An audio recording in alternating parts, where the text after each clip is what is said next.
لیکن ایک بات میں واضح کر دوں کہ عمران خان آج بھی فولاد اور چٹان کی طرح ڈٹ کے کھڑا ہے،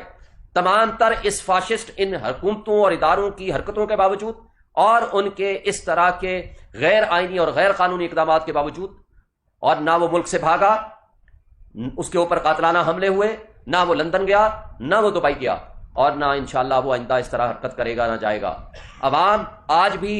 پی ٹی آئی کے ساتھ کھڑی ہے، عمران خان کے ساتھ کھڑی ہے، اور عوام کا جو فیصلہ ہے فری اینڈ فیئر الیکشنز، ہم یہ مطالبہ کرتے ہیں کہ وہ ہونا چاہیے، ود ان ٹائم ہونا چاہیے، اور تاکہ عوام اپنے فیصلے اپنے ہاتھ میں لیں۔ ایک سٹرانگ ڈیموکریٹک گورنمنٹ آئے گی تو ہمارے معاشی مسائل حل ہوں گے، اور نہ صرف معاشی بلکہ ہمارا ملک ترقی کرے گا۔ ورنہ جس انداز سے امپورٹڈ حکومت لائی گئی تھی، آج سائفر لیک ہونے کے بعد